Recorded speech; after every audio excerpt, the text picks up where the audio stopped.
Nah, sekarang kita belajar tentang virtual memory ya, teman-teman ya, tentang virtual memory. Nah, ini virtual memory itu apa sih? Kalau kemarin kan main memory kita belajar RAM ya, RAM. Nah, kalau sekarang virtual memory, teman-teman, virtual memory itu berarti apa? RAM tapi virtual gitu ya, memori tapi virtual. Jadi bukan lagi RAM ini tuh, tapi dia memori, tapi dia virtual, memori tapi nggak ada. Jadi maksudnya kita membuat memori baru gitu dengan menggunakan sumber daya yang lain selain RAM itu sendiri. Karena RAM itu kan jumlahnya terbatas ya. Ya kita tahu kalau buat PC paling kita 16 itu udah gede banget ya, teman-teman ya. Kalau 32 itu udah berlebihan ya kan. 16 giga atau 32 giga itu udah gede banget. Udah buat ukuran server, 32 giga tuh udah buat ukuran server ya. Gitu. Nah, itu kan berarti ukuran memori itu kan benar-benar cuma segitu aja ya. Nah, padahal kadang-kadang kita pengen buka banyak tas, ya kan? Kita kadang-kadang pengen buka banyak kerjaan gitu. Jadi kita nggak cukup tuh punya memori yang cuma segitu-segitunya aja. Nah, makanya untuk mengorganisir hal tersebut, OS melakukan satu mekanisme yang disebut virtual memory. Nah, inilah backgroundnya tadi yang udah saya jelasin ya. Code needs to be in memory to execute, but entire program rarely used. Nah, secara umum itu tadi yang saya jelasin. Tapi secara detailnya ini seperti ini teman-teman ya. Jadi kadang-kadang gitu ya, misalnya kan di awal nih program, ini kita tahu nih program tuh harus di load di dalam memori ya, dia harus ada di dalam memori untuk dieksekusi. Nah, padahal untuk satu program itu dia jarang kita menggunakan entire program gitu, entire program itu jarang. Nah, biasanya kita pakainya ya proses-proses tertentu aja yang emang lagi dipanggil gitu ya. Sehingga apa? Sehingga entire program code not needed and at the same time. Jadi satu program, a whole program misalnya, ketika dieksekusi itu kita nggak butuh semua itu gitu untuk dieksekusi dalam satu waktu yang sama gitu kan. Nah, sehingga kita hanya butuh yang sifatnya parsial aja gitu ya, partial loaded program. Jadi dari satu program kita hanya butuh proses-proses tertentu aja untuk kita eksekusi dalam satu waktu gitu ya. Nah, seandainya gitu ya, OS bisa melakukan hal tersebut, gitu ya, bisa melakukan hal tersebut. Jadi bisa untuk ini nih, ability to execute partially loaded program ya. Seandainya kemampuan untuk bisa mengeksekusi program itu bisa dilakukan secara parsial, maka program no longer constrained by limits of physical memory. Maka sebenarnya program itu kita bikin program dengan memori yang besar dan ketika dieksekusi juga membutuhkan memori yang besar, itu tidak lagi menjadi masalah gitu ya, karena hanya parsial aja yang kita load ke dalam memori gitu ya. Selain itu juga akan meningkatkan CPU utilization gitu ya, karena apa? Karena program text less memory gitu ya. Nah, sehingga dia meningkatkan CPU utilization. CPU utilization ini perlu udah harus di luar kepala juga ya. CPU utilization artinya penggunaan CPU. Nah, CPU kan juga dia kan harus running terus ya. Kita kan harus mengoptimalkan penggunaan CPU gitu. Jadi jangan sampailah CPU tuh ada waktu bengong gitu ya, atau ada waktu nganggur. Nah, kalau bisa sih kita terus optimalkan gitu ya. And throughput with no increase in response time. Oke. Nah, itu seperti itu teman-teman untuk backgroundnya. Jadi seandainya kita punya kemampuan untuk execute partially loaded program, maka sebenarnya limit dari physical memory yang kita miliki itu bisa diatasi. Gitu ya. Nah, berarti ini virtual memory. Nah, virtual memory itu adalah separation of user logical memory from physical memory. Nah, ini apa namanya? Seperti yang tadi udah saya jelasin gitu ya. Virtual memory ini dia letaknya itu bukan di dalam memori, tapi apa namanya? Ini kita membuat satu memori baru gitu ya, sebagai backup daripada apa namanya physical memory kita. Gitu. Tadi kan kita di awal ya, kita tahu tuh only part of the program needs to be in memory for execution. Jadi untuk eksekusi itu sebenarnya nggak semua program, tapi hanya sebagian. Logical address space can therefore be much larger than physical address space. Nah, artinya apa maksudnya? Dengan kemampuan seperti itu, maka sebenarnya kita bisa aja gitu ya bikin logical address. Masih ingat logical address? Alamat yang dihasilkan oleh CPU. Itu yang minggu lalu kita bahas gitu ya. Sehingga CPU ya udah CPU bikin aja logical address banyak-banyaknya gitu teman-teman. Bikin logical address sebanyak-banyaknya gitu ya. Bahkan bisa jadi logical address yang dihasilkan oleh CPU itu jauh lebih banyak daripada kemampuan fisik dari physical address RAM yang kita miliki Jadi untuk ilustrasi tadi saya sama Arsyan, ibaratnya saya bikin projectnya itu yang sebanyak-banyaknya aja, walaupun Arsyan punya lemarinya tuh cuma terbatas, cuma 2 gitu misalnya. Tapi ya udah bodo amat, yang penting gue bikin aja dulu gitu project folder itu sebanyak-banyaknya. Nanti Arsyan yang akan mengatur itu gitu ya. Ketika lemarinya udah kepenuhan, ya mungkin nanti bisa ditaruh di mana gitu kan, bisa taruh di gudang tadi yang saya bilang. Nah, artinya nanti nanti Arsyan akan membuat satu mekanisme tambahan memori baru gitu ya. Nah, walaupun memorinya itu bukan diletakkan di RAM karena RAM-nya kan udah penuh gitu ya. Misalnya gitu teman-teman. Nah, untuk mekanisme virtual memory, dia can be implemented via demand paging ataupun demand segmentation. Oke, nah ini ada ilustrasinya ya teman-teman ya. Jadi virtual memory itu bisa aja dia tuh lebih besar gitu ya daripada physical memory. Di sini ada virtual memory. Nah, tapi nanti untuk mapping ke dalam physical memorinya dia butuh memory map gitu ya, memory map. Nah, nanti tadi kan saya sampaikan ya, jadi disimpannya itu nggak mesti di dalam RAM. Gitu. Kalau RAM-nya udah penuh, dia disimpannya di backing store. Nah, jadi kalau kita lihat di sini, dengan konsep ini kan artinya memori itu bisa banyak banget gitu ya, nggak mesti dia di RAM aja, tapi ada yang disebut sebagai backing store, gitu ya, untuk memenuhi kebutuhan dari apa namanya virtual memory ini, gitu kan? Ya, ilustrasinya kayak gitu.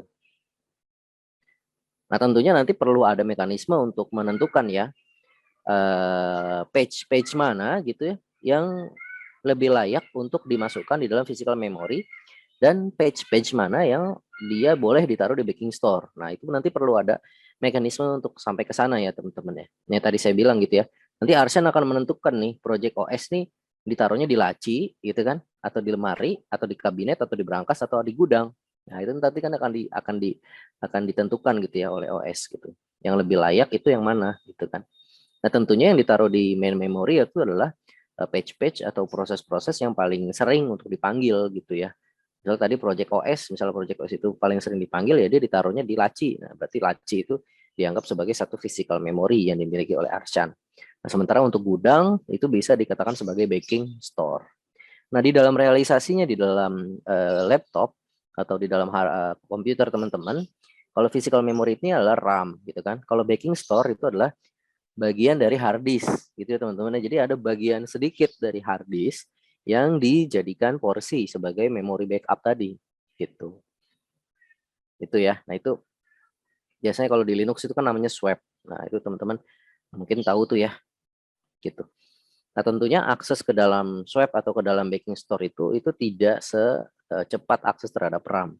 Karena CPU kan nggak bisa ngakses ke hard disk ya, walaupun itu dijadikan virtual memory, tapi CPU nggak bisa secara langsung gitu. Dia harus lewat si memory mapping ini gitu ya, untuk bisa akses ke dalam hard disk gitu. Makanya tetap aja yang paling cepat untuk diakses itu ada di physical memory. Nah, sehingga di dalam virtual memory ini, kebayang ya, ini virtual memory nih teman-teman. Nah, ini kan ada page-page-nya ya, ada page-page-nya. Nah, itu ada virtual address space. Nah, misalkan ini virtual memory, ini nggak ada nih bentuknya nih kalau virtual memory nih teman-teman. Itu benar-benar virtual gitu ya, virtual. Yaitu dia isinya ada di physical, ada di backing store. Nah, tapi bentuk table kayak gini tuh nggak ada. Ini ilustrasi aja ya teman-teman ya, virtual memory itu. Nah, ini kan dia punya alamat ya, page 0, page 1, page 2. Ini kan dia ada alamatnya gitu ya. Nah, untuk alamatnya itu direpresentasikan dalam bentuk gambar seperti ini ya teman-teman ya, virtual address space. Jadi biasanya untuk pengalamatannya itu di atas ini ada stack, terus di bawahnya ada kode, ada data, ada heap. Nah, nanti antara stack sama heap ini, nah inilah nanti yang akan mengisi alamat dari proses-proses itu teman-teman ya. Kalau kode sama data ini kan udah fix nih, kode sama data ini udah fix. Nah, usually, nah ini tapi nanti perlu dilihat ya teman-teman ya. Ini kan di bawah nih 0, ini data max. Nanti misalkan ada soal atau ada ilustrasi yang lain, dilihat max-nya yang mana, terus nolnya dimulai dari yang mana. Gitu ya, kadang-kadang kalau misalkan Pak Rahmat sama Ibrahim, kalau teman-teman lihat video-video beliau, ada kadang-kadang beliau tuh nulisnya justru kebalik gitu ya. Jadi untuk yang 0, 0 itu dimulai dari atas, untuk yang max itu dimulai dari bawah. Gitu ya. Nanti itu diperhatikan. Ya, jadi ada max, ada 0. Usually design logical address space for a start at max logical address and grow down while while heap grows up. Nah, jadi di sini apa namanya, untuk virtual address space-nya dia akan bertumbuh gitu ya. Kalau dari stack berarti dia ke bawah, kalau dia dari heap berarti dia akan ke atas. Nah, nanti di tengah-tengahnya ada unused address space ya, di tengah-tengahnya ada unused address space. Pages can be shared during fork, speeding process creation. Nanti kita akan belajar tentang fork ini ya, teman-teman, tentang fork. Tapi kayaknya itu dia nanti deh setelah UTS. Dan nanti kita akan singgung sedikit. Nah, jadi kalau di apa namanya model seperti ini, nanti kan dia untuk prosesnya dia akan ngisi alamatnya gitu ya, dari atas ataupun dari bawah gitu ya. Nah, sementara untuk yang di tengah-tengahnya itu bisa diisi dengan ini teman-teman, shared library ya, dengan shared library. Nah, jadi kalau ilustrasinya seperti ini. Jadi di tengah-tengahnya ini bisa disimpan dengan shared library gitu ya, shared library itu. Jadi untuk yang apa namanya mengisi terus nih dari stack dan dari heap dari atas ke bawah itu kan akan diisi oleh proses-proses gitu ya, proses masuk, nambah alamat lagi, proses masuk gitu ya, nambah terus. Nah, sementara untuk yang di tengah-tengahnya yang kosong itu dipakai untuk menyimpan shared library. Nah, shared library ini kan tadi apa sih? Library yang shared gitu ya. Jadi share itu maksudnya bisa dipakai oleh berbagai macam proses gitu ya. Shared library. Terus share library share via mapping into virtual address space. Jadi nanti ada kenapa dia bisa ditaruh di tengah-tengah gitu, dia ada mekanisme untuk mapping si shared library itu sendiri gitu ya, untuk dia bisa terletak posisinya di sana gitu. Shared memory by mapping shared memory mapping pages. Oke. Pages can be shared during fork speeding. Oke. Nah, selain itu teman-teman ya, tadi kan di sini dia shared library ya teman-teman ya, ini kan shared library. Nah, tapi namanya proses itu juga bisa kita share juga gitu ya. Satu proses atau satu page itu bisa juga kita share juga. Jadi misalnya tadi stack sama heap tadi kan isinya proses tuh. Dia masuk gitu ya, dari stack dia ke bawah ke bawah ke bawah ke bawah, terus dari heap dia ke atas ke atas ke atas sampai ketemu lah, sampai habis gitu ya virtual memorinya. Nah, di tengah-tengahnya ada shared library. Nah, sebenarnya proses itu ya, di mana proses itu adalah posisinya di dalam satu buah page, itu bisa juga dia di share gitu ketika muncul satu proses baru. Jadi nggak mesti page itu dibuat satu page baru tuh, nggak mesti gitu ya. Ketika ada satu anakan dari satu proses itu dia bisa menggunakan satu page yang sama, yang itu disebut sebagai shared page. Nah, maka di sini disampaikan ya, shared memory by mapping pages retrieved into virtual address space. Pages can be shared. Nah, disampaikan di sini bahwa pages itu ya, atau blok-blok itu juga bisa di share ketika terjadi fork gitu ya, during fork ya, speeding process creation, sehingga prosesnya ini akan lebih cepat. Jadi page-nya itu nggak dibuat lagi ketika ada fork. Fork itu dia, fork ini apa sih? Fork ini dia ini teman-teman menghasilkan proses baru, menghasilkan proses anakan. Jadi ketika manggil fork satu proses parent, dia akan menjadi menghasilkan satu proses anak gitu ya. Nah, tetapi proses anakan ini yang namanya proses itu kan ketika kita bicara seperti ini ya, di gambar seperti ini, ketika ini kan proses nih isinya nih, heap ke atas isinya proses, stack ke bawah isinya proses. Ketika proses itu menjadi satu parent, kemudian dipanggil fungsi fork gitu ya, fungsi fork dipanggil, kemudian dia menghasilkan satu anakan proses, logikanya kan berarti apa? Dia akan menghasilkan page baru ya teman-teman ya, page baru gitu ya. Nah, tetapi dalam faktanya enggak kayak gitu. Nah, page yang digunakan itu masih page dari parentnya si fork itu gitu ya. Nah, sampai si proses atau hasil dari fork ini dieksekusi gitu. Nah, ketika childnya itu dieksekusi baru nanti dihasilkan page baru. Itu ya teman-teman, itu mungkin kalau masih belum terlalu nyangkut nggak apa-apa. Nanti kan kita belum belajar fork ya, tapi nanti kita akan belajar mungkin setelah UTS nanti. Itu. Kemudian ada istilah demand paging. Ya, demand paging could bring entire process into memory at load time. Nah, jadi pagingnya ini berdasarkan demand. Gitu ya. Demand paging itu berdasarkan demand. Nah, jadi yang namanya ketika kita nge-loading proses ke dalam memori, sebenarnya kan ada dua pilihan. Apakah pilihan yang pertama tuh ini, gitu ya? Apakah kita mau ini, gitu ya? Bring entire proses, semua proses kita taruh di dalam memori, atau kita ini, gitu ya? Ini. Atau bring a page into memory only when it is needed. Nah, atau dari proses itu, jadi kan ibaratnya gini ya teman-teman, apa namanya, kita nggak semua proses kita taruh langsung di dalam memori, tapi hanya page-page tertentu aja atau hanya proses-proses tertentu aja gitu ya, proses-proses tertentu aja yang kita masukkan ke dalam memori. Itu. Nah ini hasilnya adalah less input output, terus less memory needed, ya, faster response, more users. Nah, ini adalah dampak dari skenario yang kedua ini, gitu kan. Similar to paging system with swapping. Okay. Page is needed, reference to it, invalid reference abort, not in memory, bring to memory. Ya, nanti kita akan lihat nih. Nah, dengan mekanisme yang seperti ini, gitu ya. Jadi kita mengambilnya itu per page atau misalkan nggak semua proses langsung kita ambil, tapi per page aja, gitu ya. Artinya satu proses itu misalkan bisa besar gitu kan. Nah, ini misalnya ada beberapa page aja yang kita ambil. Nah, itu membuat ya kita butuh apa namanya referensi gitu ya terhadap. Nah ini nggak enak sih kalau dijelasin lewat kata-kata, enaknya nanti lewat gambar deh langsung. Yang penting kita tahu nih bahwa konsepnya tentang demand paging ya.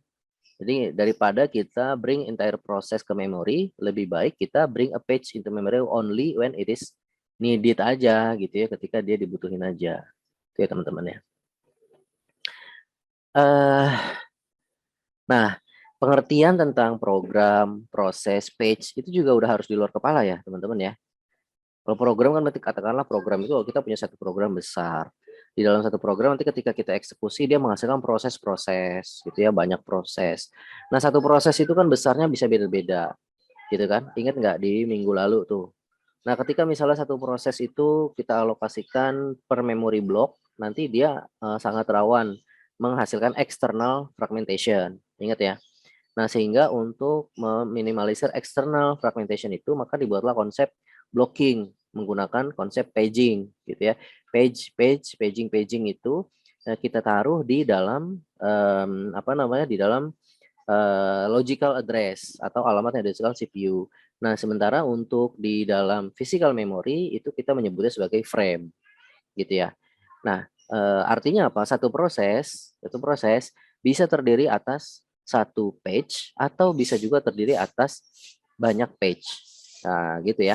Nah, makanya di sini untuk di demand paging could bring entire process into memory at load time. Jadi daripada kita langsung menaruh satu proses pada saat load time, ya udah kita taruh per page aja. Jadi misalnya satu proses terdiri dari 3 page, ya udah kita satu page aja yang dulu, toh baru satu page aja yang dipanggil, yang duanya lain belum dipanggil, jadi nggak usah kita taruh dulu di memori. Ya mungkin itu ya teman-teman ya. Ya seperti ini. Similar to paging system with swapping diagram on right. Nah, jadi ini ilustrasinya ya teman-teman. Ini ada main memory misalnya. Program A di swap out, program B swap in ya kayak gini. Jadi tergantung dari kebutuhan page mana yang akan dimasukkan dan page mana yang akan dikeluarkan. Jadi mekanismenya di main paging ini mekanismenya menggunakan swapping gitu ya. Nah, dengan swapping pager guesses which pages will be used before swapping out again. Jadi nanti ada pagernya. Nah, di pager ini dia akan menebak sebenarnya page mana yang akan digunakan. Sehingga dibutuhkan untuk, jadi pager ini bagaimana cara pager ini menebak mana page yang dibutuhkan, mana yang page udah nggak terlalu dibutuhin. Dia butuh untuk bisa mengetahui itu dia butuh FMU atau Memory Management Unit gitu ya. Kemudian if pages needed are already memory resident. Nah, jadi misalkan ternyata pagesnya itu juga udah ada di dalam main memory, berarti kan ya udah nggak usah dicari lagi gitu ya di dalam di dalam backing store-nya nggak usah dicari lagi. Nah, ketika belum ada barulah kita cari gitu ya. Apakah di backing store ada? Kalau di backing store ada kita panggil, kita ambil, kita taruh di dalam memori. Tapi kalau nggak ada berarti itu bersifat invalid. Gitu ya teman-teman. Jadi di sini nih contohnya lagi ya, sekali lagi untuk di main paging. Misalnya program A nih ada 1, 2, 3, 4 nih, ada 4 page ya. Dia terdiri dari 4 page. Ternyata dia udah nggak dibutuhin gitu ya. Maka ini kita swap out. Kita taruh di backing store gitu ya, 4567. Nah, kemudian untuk program B, dia ada 3 page dan dia kebetulan dipanggil gitu ya dari backing store karena dia dibutuhin. Dipanggil. Masuklah ke sini gitu ya, 17, 18, 19. Masuk nih ke sini. Ya, kayak gitu ya. Itu apa namanya mekanisme swap out dan swap in. Oke. Nah, terus ini kan problemnya misalkan untuk program B ya. Kebetulan memang 17, 18, 19 emang belum ada kan di dalam memori gitu ya. Jadi ada proses pengecekan terlebih dahulu gitu ya teman-teman ya. Dia nggak serta-merta langsung nge-swap in gitu ya. Dia nggak serta-merta langsung nge-swap in. Nah, dia akan ngecek dulu gitu, akan ngecek dulu apakah di main memory itu udah ada page-page-nya sebelumnya gitu. Misalnya ternyata program B sebelumnya udah ada, ya udah kan berarti dia nggak usah swapin lagi gitu. Dia udah cukup ngetes aja, oh ternyata udah ada ya. Kalau udah ada ya udah.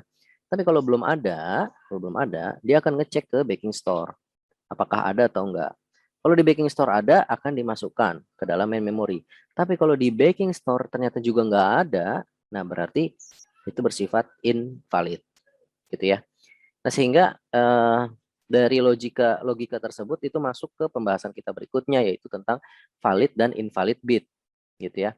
With each page table entry, a valid invalid bit is associated. Oke, V itu artinya in memory, ya memori disebut sebagai memory resident. Kalau I itu disebut invalid, ya I itu invalid dan dia berarti bukan memory resident atau not in memory. Initially valid invalid bit is set to I on all entry. Jadi ketika pertama kali dijalankan, valid sama invalid semuanya itu invalid. Gitu. Itu pas pertama kali dijalankan. Tapi kalau udah di tengah jalan, ya example of a page table snapshot. Nah ini isinya kayak gini kalau udah di tengah jalan. Ada valid, ada invalid. Jadi ada tanda ya flagnya. Flagnya disebut sebagai valid invalid bit. Nah during MMU address transaction, if valid invalid bit in page table entry is I disebut sebagai page fault. Nah jadi maksudnya ketika ternyata dicek gitu ya apakah apa address itu ada atau enggak gitu ya. Kalau emang enggak ada, kalau memang dia adalah invalid gitu ya, enggak ada, itu disebut sebagai page fault. Itu disebut sebagai page fault. Ya contohnya kayak gini ya teman-teman ya. Nah di sini ada logical memory, ada main memory, dan ada page table-nya, page table ya atau memory management unit gitu ya atau page table ini. Kemudian ada physical memory dan juga ada backing store. Nah di sini pertama untuk 0A nih ya, untuk satu page nih, page index ke 0 isinya adalah A gitu kan. Kita lihat di page table-nya untuk frame apa namanya ke 0 gitu ya. Ternyata dia valid gitu ya. Frame ke 0 dia itu valid. Dan isinya apa? Isinya adalah 4. Nah, 4 ini kan dia sebagai page number ya. Ingat ya di page number dia kan sebagai page number. Page number atau nanti direpresentasikan di dalam frame yang ada di dalam physical memory. Nah, sehingga di sini di physical memory frame-nya adalah frame keempat, berarti 0, 1, 2, 3, 4. Dan karena dia valid, maka isinya adalah A. Nah, seperti itu ya. A. Nah, berikutnya untuk 1B nih di logical memory gitu ya. Untuk apa namanya indeks ke-1, ternyata indeks ke-1 di page table di sini. Indeks ke-1-nya ternyata dia invalid. Nah, invalid nih. Invalid. Kalau invalid kan berarti apa namanya nggak ada gitu ya, nggak ada. Jadi kalau invalid dan dia tidak ada di dalam physical memory, berarti dia terjadi yang disebut sebagai page fault. Ya, page fault, page fault. Nah, makanya di sini untuk berikutnya dia nggak ada nih di dalam main memory, dia nggak ada gitu ya. Karena harusnya di sini nih ya A, B, C, nah harusnya gitu ya. Nah di sini dia nggak ada. Nah kalau C dia ada, nah, kalau D dia invalid juga, E juga invalid, kalau F dia ada. Gitu. Nah nanti pada prakteknya gitu ya, apakah yang bersifat invalid ini benar-benar invalid atau emang cuma belum di load aja dan dia emang sebenarnya masih ada di backing store. Nah dalam kasus ini misalnya kayak C ya, C mah ada tadi B ya, seperti B. Di sini kan di main memory kan nggak ada B, tapi di backing store ada nih B. Nah makanya ini B ini nanti bisa di swap in ke dalam memori gitu ya. Nantinya bisa seperti itu, walaupun untuk sekarang belum. Gitu ya. Itu B. Terus nanti untuk D dan untuk E itu juga seperti itu teman-teman, akan dicek di backing store ada atau enggak ya. Nah, D sama E nih, D sama E. Ada nih, oh ternyata ada. Berarti kalau ada, bisa kemungkinan dia untuk di swap in ke dalam physical memory, gitu ya, kalau emang ada. Nah, kecuali kalau nggak ada. Oke. Nah, nah ini untuk, Pak, maaf izin bertanya Pak. iya Yang mangga, mangga. tadi yang back table itu kan yang valid tuh yang di indeks kedua itu 6 Pak. Nah, tapi di physical memorinya itu C Pak, bukan G. Itu gimana ya Pak? Gimana? 6. Iya. Oh iya, ini kan ini frame-nya kan alamatnya 012 ini C nih. Eh, iya Pak. Terus di physical memorinya? Di fisik kan dia kan 2 nih ya. Bahkan 2 kan isinya C. Ya. Berarti 6 isinya C kan, bukan G. Jadi untuk eh, alamat physical memory itu dari sini nih, Zuhal, dari frame yang ini nih. Yang ini nih 4, oh, 5, 6, 7, 8, 9. Nah, ini adalah alamat untuk di physical memorinya, ya kan? Berarti dimulai dari sini kan 4, 5, 6, 7, 8, 9. Ya, itu. oh, Itu. oke, oke Pak, terima kasih. Ya, jelas ya, Zuhal, Zuhal ya. Jelas Pak. Nah, berarti kan tadi ada page fault ya teman-teman ya, terjadi page fault. Tapi di sini belum selesai sebenarnya ya, di ilustrasi gambar ini tuh belum selesai gitu. Page faultnya tuh apakah dia ada di backing store atau enggak, kan gitu ya sekarang. Nah, kita lihat di sini. Apa namanya algoritmanya ya. If there is a reference to a page, first reference to that page will trap to operating system. Disebut sebagai page fault. Jadi maksudnya ini pas inisial sih ya. Maksudnya pertama kali lah. Pertama kali kan emang tadi kan semuanya I ya, semuanya invalid. Makanya dia terjadi page fault gitu kan. Nah, operating system looks at another table to decide invalid reference. Maka dia akan abort atau just not in memory. Jadi maksudnya page fault tadi yang udah terjadi, pertama-tama kan invalid semua, pasti semua akan page fault semua gitu ya. Tapi ketika terjadi di tengah-tengah gitu ya, nanti kan akan dicek gitu si page fault ini apakah dia emang benar-benar invalid. Jadi apakah I-nya itu benar-benar invalid dan tidak ada di backing store. Kalau emang nggak ada, dia akan abort gitu. Tapi kalau di backing store ada, maka nanti akan di swap in ke dalam memori gitu ya. Nah, kemudian setelah itu apa namanya, OS akan find free frame, akan mencari free frame. Jadi setelah misalnya ternyata tadi ya B-nya dapat nih, nanti akan dicari free frame yang ada di dalam physical memory ini ada di mana. Gitu ya. Terus swap page into frame via schedule this operation, terus di swap in, dimasukkan ke sini. Jadi tadi OS juga harus tahu free frame yang ada di physical memory itu ada apa aja gitu ya. Dia harus tahu juga gitu. Nah, setelah dia tahu free frame-nya ada di mana aja, nanti dia akan di swap in gitu ya. Yang misalkan tadi B, dia akan masuk. Kemudian reset table to indicate page now in memory set to valid bit. Nah, jangan lupa untuk yang invalid dan valid ini harus direset. Gitu ya, harus direset lagi untuk diganti mana yang valid dan mana yang invalidnya, gitu kan. Kemudian restart the instruction that cause the page fault. Terus tadi kan instruksinya ketika dia nge-reference terjadi page fault. Nah, itu juga harus di restart juga. Gitu ya. Artinya untuk reference ke page yang tadi itu tidak lagi menjadi page fault gitu kan, dan itu harus diubah. Nah, untuk gambaran secara lebih lengkapnya kayak gini teman-teman. Gitu ya. Jadi pertama dari satu nih, misalnya ada kita akan nge-referen. Ini langkah satu ya. Ini langkah satu, langkah dua, langkah tiga, langkah empat, langkah lima, langkah enam. Oke. Misalnya ada satu referensi ke satu page ya, ke satu page. Kalau untuk tahapan pertama kan pasti dia trap ya, pasti dia masuk trap gitu. Karena pasti invalid gitu kan. Invalid nih. Invalid kan. Dia masuk trap. Trap operating system gitu ya. Nanti berarti kan tertulis nih dia terjadi page fault. Ya kan? Trap ini kan berarti dia terjadi page fault. Gitu ya. Nah, terus nanti si OS dia akan ngecek apakah sebenarnya referensi ini ada di dalam backing store atau enggak gitu kan. Page is on backing store atau tidak gitu sebenarnya. Kalau emang ada di backing store, maka dia bring in missing page. Jadi akan di swap in ke dalam physical memory. Gitu ya. Di dalam physical memory. Dia masuk. Kemana masuknya? Ke dalam free frame atau frame yang masih kosong. Nah, artinya OS juga harus mengetahui free frame-nya gitu kan. List dari free frame-nya itu apa aja. Berarti OS juga harus menghandle hal tersebut gitu ya. Jangan sampai ada nih di dalam backing store terus mau dimasukin ke memori yang kosong yang mana, nah bingung kan. Nah jadi perlu ada satu mekanisme untuk mengetahui free frame juga. Oke, nah setelah masuk kita perlu melakukan reset terhadap page table tadi. Reset page table untuk mengubah invalid yang tadi menjadi valid gitu ya. Kemudian kita juga merestart instruction.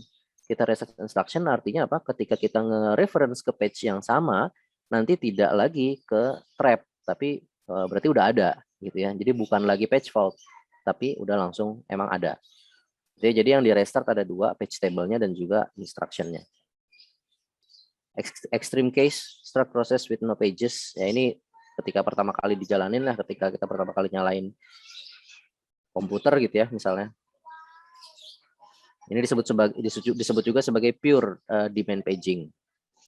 Tuh. Nah, terus ini instruction reset, instruction restart ini yang tadi ya. Jadi instruksinya juga harus kita restart untuk menunjukkan bahwa dia udah nggak lagi page fault gitu ya, tapi dia udah kejadian. Terus ini free frame list. Nah ini adalah mekanisme untuk menjaga atau untuk mengetahui daftar dari free frame yang ada di dalam physical memory, gitu ya. Kayak gini dia dia pakai mekanisme kayak gini lah ya, kayak semacam pointer gitulah untuk mengetahui gitu ya dari head ke alamat 7, 97, 15, 126 dan seterusnya. Kemudian di sini ada performa dari demand paging, ya. Optimasi dari demand paging yang untuk yang detail-detail ini silakan teman-teman pelajari ya. Misalnya kayak ini nih, performance of demand paging ini kan sebenarnya mirip sama minggu lalu tuh tentang effective access time. Ingat gak teman-teman ya? Kan ada tuh effective access time ya di minggu lalu tuh. Nah ini juga mirip-mirip ya. Jadi saya nggak usah bahas lagi nih karena kemarin kan udah kita bahas. Walaupun sebenarnya beda tapi mirip lah konsepnya. Jadi ya udahlah nggak usah diajarin lagi ya. Pasti bisa lah teman-teman.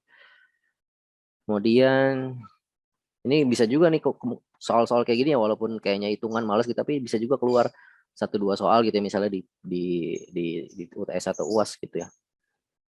Tapi kalau untuk esai saya nggak tahu sih mungkin isian ya atau PG mungkin ini cocok nih. Kalau esai kayaknya enggak deh, kurang substansi ya kalau untuk esainya tuh. Esai itu lebih enak ngodingnya gitu ya.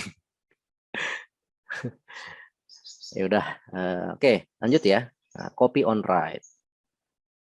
Copy on write allows both parent and child process to initially share the same pages in memory. Nah, ini sebenarnya yang tadi udah sempat saya singgung di awal teman-teman. Walaupun ini untuk detailnya nanti kita akan belajar mungkin setelah UTS ya tentang fork dan exec. Execution, fork itu fork. Jadi yang namanya satu buah proses itu ketika kita memanggil fungsi fork, maka proses itu dia akan berubah jadi parent dan dia akan menghasilkan satu child process gitu kan. Nah, dengan mekanisme copy on write,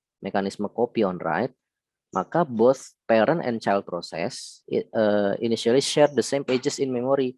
Awalnya page-nya itu sama, teman-teman. Gitu. Walaupun prosesnya udah jadi dua proses yang berbeda, gitu ya, udah terjadi dua proses yang berbeda, tapi page-nya itu satu awalnya, page-nya itu sama. Kenapa seperti itu? Yaitu sekali lagi demi efisiensi lagi ya, sekali lagi itu demi efisiensi. Selama child ini belum dipakai, gitu ya, selama child ini belum dipakai dan child ini baru diproduce aja, dia nggak perlu page baru gitu. Itu sebenarnya prinsipnya itu kayak gitu. Tapi ketika nanti child-nya ini akan dipakai, barulah nanti dibutuhkan pembuatan page baru, gitu ya. Kalau kita lihat di sini untuk ilustrasinya seperti ini teman-teman. Ini ada proses 1, ada proses 2, ada physical memory. Ya, proses 1, proses 2. Nah, tadi ingat ya, ada program. Program itu isinya banyak proses, ya kan? Satu proses itu juga bisa banyak page, gitu kan? Nah, proses 1 misalnya ada 3 page. Ada page A, page B, page C. Proses 2 juga ada page A, page B, page C. Ya. Nah, ini kan proses 2 ini ceritanya seperti apa ya? Mungkin di sini. Nah, ini proses 2 ini anggap aja dia anaknya dari proses 1 ya, anggap aja gitu. Jadi ketika ada proses 1 dia sebagai parent, terus dia manggil tadi fungsi fork dipanggil thread, fork dipanggil gitu ya. Terus dia akan menghasilkan child, gitu kan? Child-nya itu disebut sebagai proses 2. Gitu kan. Nah, ketika parent sama child-nya ini udah ada, maka dia akan mengakses ke dalam page-page yang sama awalnya gitu ya teman-teman. Awalnya seperti itu. Nah, tetapi seiring dengan berjalannya waktu, ketika si proses 2-nya ini dieksekusi gitu ya, maka dia akan menghasilkan page baru. Ya, contohnya di sini. Oke, copy of page C. Gitu. Nah, di sini maka dia akan menghasilkan page baru. After proses 1 modifies page C. Ya, seperti ini. Itu secara konsepnya kayak gitu, tapi nanti secara lebih detailnya, teknisnya kita bahas setelah UTS. Gitu ya. Kemudian, nah, what happens if there is no free frame? Tadi kan kita ngelis tuh frame yang free di dalam memori, ada mekanisme sendiri ya.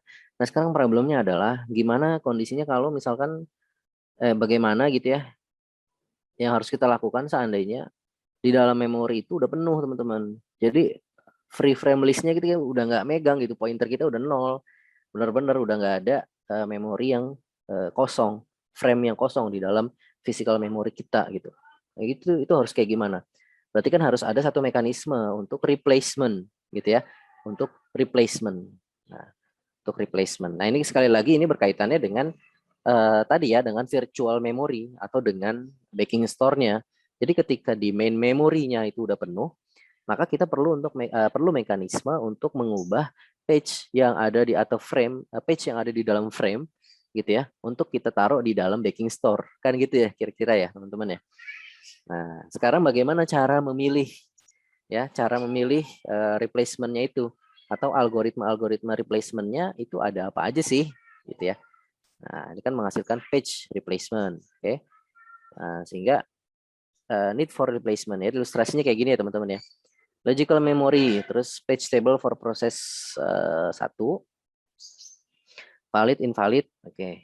Terus kalau invalid dicari di backing store. Nah, ternyata di backing store ada. Ketika di backing store ada, ini kan mau dimasukin nih ke dalam physical memory. Ketika dimasukin ke physical memory, ternyata di dalam physical memory udah penuh, gitu kan? Nah, karena udah penuh, gimana cara mekanisme untuk melakukan page replacement-nya? Nah, kita perlu algoritma-algoritma untuk bisa menentukan bagaimana sih proses page replacement yang terbaik, gitu ya. Nah, ini basicnya page replacement, basic algoritmanya ya, teman-teman. Find the location of the desired page on disk. Jadi di dalam, ini kan on disk nih, berarti dia backing store ya. On disk berarti backing store, bukan memori. Jadi desired page di backing store, kita cari gitu ya. Kita cari, kalau udah ketemu, kita pegang dulu, terus kita find a free frame. Kalau ada free frame, udah kita masukin aja tuh, ya kita masukin. Tapi kalau nggak ada free frame, maka kita harus pakai page replacement algorithm, ya, to select a victim frame. Jadi kita perlu mekanisme replacement algorithm. Oke, terus jangan lupa victimnya tadi atau korbannya kita ambil, terus kita taruh di disk, kita taruh di backing store, gitu ya. Write victim frame to disk. Oke, nah, bring the desired page into new free frame. Oke, terus update the page and frame table. Nah, jangan lupa page table-nya kita update, gitu ya. Kemudian proses tersebut akan berulang secara terus-menerus. Nah, itu secara umum seperti ini ya, teman-teman ya. Ya, seperti inilah. Ya, tadi kalau ada victim, berarti di swipe out, gitu ya. Yang the desired page-nya ditaruh di tempatnya si victim ini. Page and frame replacement algorithm. Jadi, ada frame algorithm, ada page algorithm. Frame allocation. Kalau frame allocation-nya determine how many frame to give each process. Jadi untuk satu proses itu sebenarnya berapa frame, which frame to replace, dan frame mana yang untuk di replace. Kalau untuk page replacement, one lowest page for thread on both. Nah, jadi beda ya. Tapi ya udah, ini nggak usah. Yang penting kita tahu aja ini perbedaannya antara frame allocation algorithm sama page replacement algorithm. Yang penting kita tahu dulu nih perbedaannya. Kalau frame allocation itu kan posisinya itu lebih ke sini ya teman-teman ya, ke physical memory ya, ke physical memorinya gitu. Itu frame allocation. Jadi how many frame to give each process. Jadi untuk satu proses itu kita butuh berapa frame gitu kan. Nah, terus which frame to replace. Nah, sebenarnya kalau untuk page replacement, one lowest page for thread on both first access and reaccess. Nah, kalau untuk page replacement itu kan lebih ke bagaimana sih kita apa namanya eh, apa namanya apa namanya menentukan algoritma mana dengan page fault yang paling sedikit. Nah, gitu ya. Jadi page replacement algorithm ini algoritma untuk menentukan ketika kita melakukan page replacement, sebenarnya rate page fault yang paling sedikit itu pada algoritma yang mana. Gitu ya, teman-teman ya. Kemudian, nah kita langsung nih.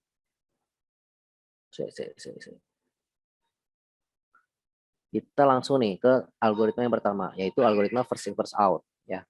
Jadi misalnya di sini udah ada frame-nya. Jadi frame-nya ini udah disediain ya teman-teman ya. Frame-nya ada 3 nih, 3 frame, 1, 2, 3 ya. Frame-nya ada 3, 1, 2, 3.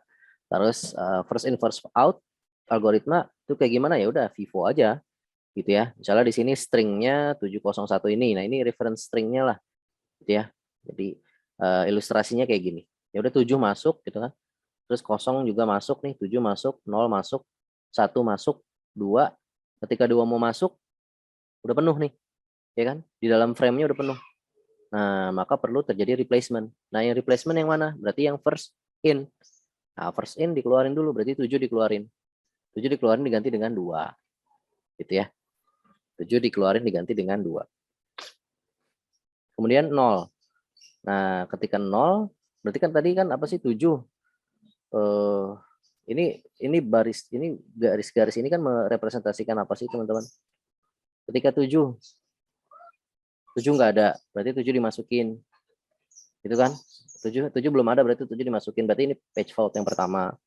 Terus 0 belum ada juga, maka 0 masuk. Berarti ini page fault yang kedua.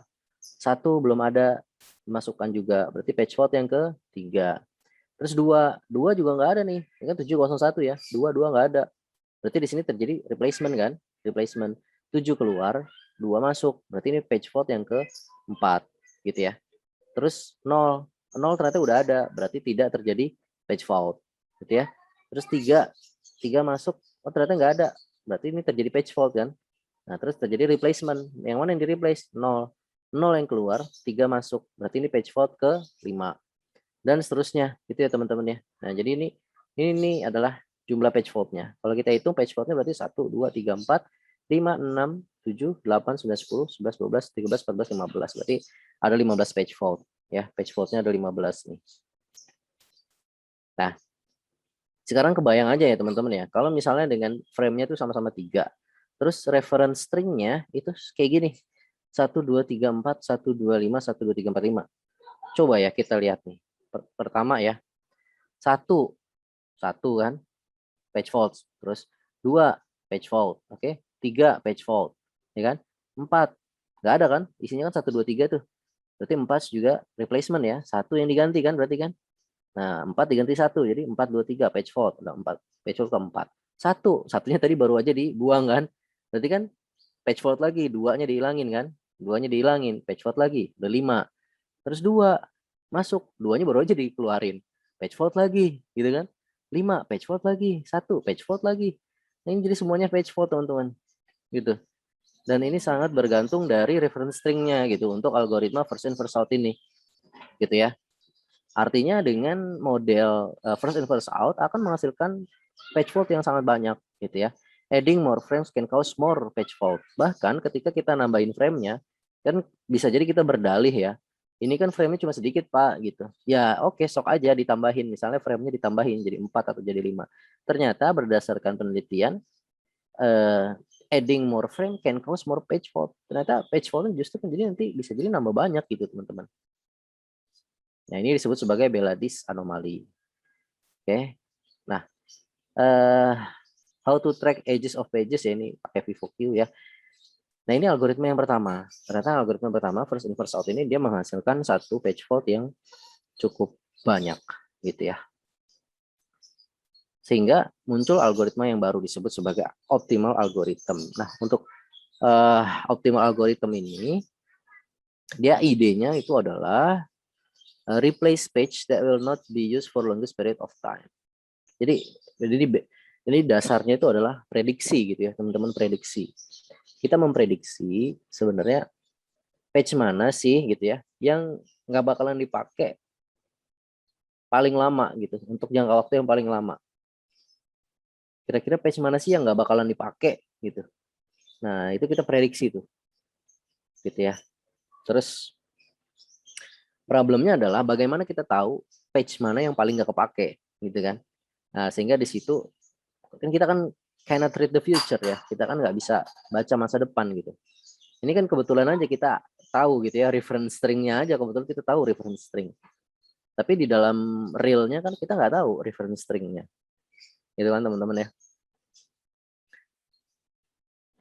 Tapi anyway, di luar dari itu adalah satu problem yang berbeda ya. Satu urusan lagi yang kita bahas di tempat yang lain mengenai ini ya, how do you know this? Anyway, intinya untuk optimal algorithm ini kita ceritanya udah tahu lah gitu ya. Ceritanya anggap aja kita udah tahu reference string-nya. Terus kita udah baca kan 70120 dan sampai belakang. Nah, ketika ini kita jalankan 7 page fault, 0 page fault, 1 page fault, 3. 2 juga page fault. Nggak ada kan 2. Nah, yang kita ganti yang mana? Yang kita ganti, sebelum kita memutuskan 7 diganti, kita lihat dulu nih. Dari 701, mana sih yang paling lama nggak bakal kepake? 0 bentar lagi kepake, 0 kepake, ya kan? 1 mau kepake, oh ternyata 7 nih yang paling lama nggak kepake. Ya udah 7 diganti. Jadi 201, ya kan? Kosongnya nggak page fault, 3 page fault. Tapi kita lihat lagi kan, di antara 201. 201 mana nih yang paling apa namanya? Lama nih bakalan nggak dipakai. 0 mau dipakai, 2 mau dipakai berarti 1. Nah, diganti dengan 3 dan seterusnya ya. Dan ternyata hasilnya 1 2 3 4 5 6 7 8 9. Ternyata ada 9 page fault yang terjadi ya. Compare to first in first out dia ada 15. Jauh banget ya. Berarti page faultnya lebih sedikit ya terjadi di optimal algorithm ini. Gitu. Kemudian untuk algoritma berikutnya yang disebut sebagai least recently used. Nah, ini sebenarnya mekanisme untuk mengoptimasi atau untuk mensiasati optimal algorithm. Karena optimal algorithm kan kita nggak tahu apa namanya reference string-nya gitu ya. Itu urutannya gimana kan kita nggak tahu. Makanya ya udahlah daripada kayak gitu, kita pakai list recently used aja deh. Nah, ini replace page that has not been used in the most amount of time. Jadi use past knowledge rather than future. Jadi kita daripada kita pakai optimal algorithm terus kita memprediksi masa depan, lebih baik kita melihat pola dari masa lalu. Nah, itu aja. Pola dari masa lalu, gitu kan.